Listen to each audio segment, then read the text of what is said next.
ഇടുക്കിയിലെ കർഷകരുടെ പ്രതിസന്ധികളും അതിജീവന പോരാട്ടങ്ങളും പ്രമേയമായ ഹരിതവിലാപം എന്ന നാടകം അരങ്ങിലെത്തി.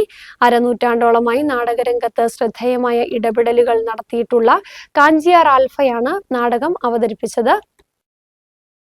1980-കളിൽ മലയാള നാടക ലോകത്ത് നിരവധി അടയാളപ്പെടുത്തലുകൾ നടത്തിയ നാടകസമിതിയാണ് കാഞ്ചിയാർ ആൽഫ.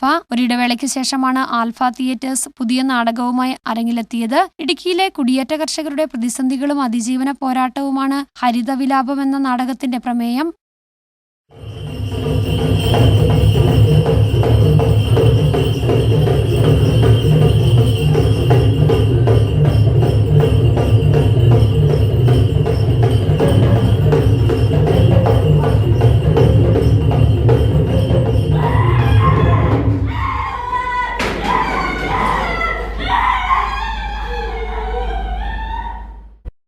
ഒരുപാട് പ്രതീക്ഷകളുമായി ഇടുക്കിയിലെ മലനിരകളിലേക്ക് കുടിയേറിയ ഒരു ജനത. പ്രതിസന്ധികളോട് പടവെട്ടിയവർ ജീവിതം കരുപ്പിടിപ്പിച്ചു. എന്നാൽ ഇപ്പോഴും നിയമത്തിന്റെ നൂലാമാലകളിൽ അവരുടെ ജീവിതം കുരുങ്ങിക്കിടക്കുന്നു. മലയോര ജനത അനുഭവിച്ചതും ഇപ്പോഴും നേരിടുന്നതുമായ പ്രശ്നങ്ങൾ സമൂഹത്തിനു മുമ്പിൽ അവതരിപ്പിക്കുകയാണ് ആൽഫയിലെ നാടക പ്രവർത്തകർ.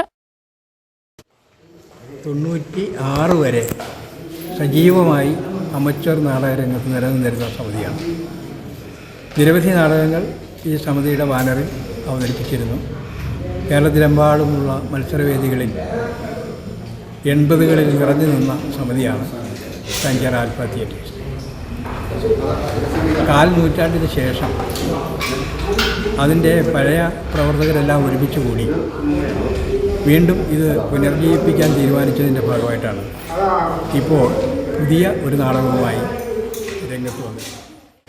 കാഞ്ചിയാർ രാജൻ എഴുതിയ നാടകം സംവിധാനം ചെയ്തിരിക്കുന്നത് ഗൗതം സുരേഷ് മാധവാണ്. കുടിയേറ്റ ജീവിതത്തിന്റെ സങ്കീർണമായ ജീവിത സാക്ഷ്യങ്ങളാണ് ആൽഫയുടെ ഹരിതവിലാപം എന്ന നാടകം. ന്യൂസ് ബ്യൂറോ, രാജകുമാരി.